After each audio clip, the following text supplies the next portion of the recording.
Hello there and good morning.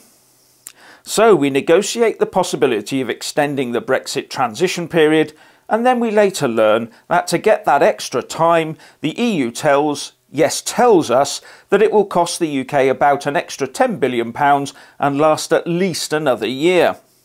What a way to negotiate. Please, can I have something in the agreement? Of course you can. Just sign here.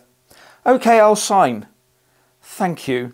That'll be 10 billion extra quid should you need to use that clause, and thank you very much. Now, the EU is desperate to keep selling us all their stuff, as well as desperate for any money that we can give them. So what incentive do they have for helping this so-called smooth exiting process along now? Then there is the totally Europhile UK establishment to consider. I would bet they would be pleased with every single extension to anything they could get. So I reckon they would actually welcome this extension. All the main players who are in the game at the moment would be more than happy to let the situation slide and then let us, the UK taxpayers and consumers, pay whatever it takes to keep the UK firmly under EU control. And the Remain press are full of it and gleefully pointing to this.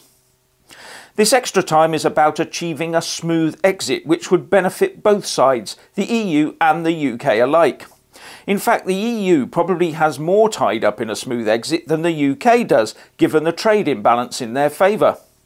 So in fact, money should be flowing the other way, and that would be the way to make sure it never happens or is extremely short. Every day it gets clearer how completely Eurocentric our complete establishment and an increasing proportion of the press have actually become, and how disdainful they are of the UK and its people.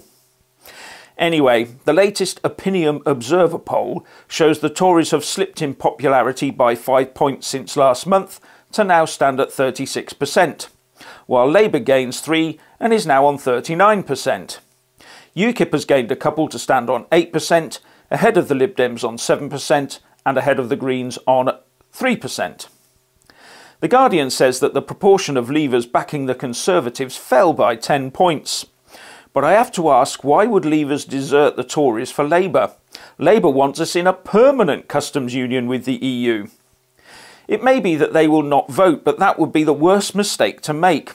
What they need to do is switch and vote for UKIP. That's the only sensible option. Still, what do you think? Please let us all know by leaving a comment below, and thank you for watching.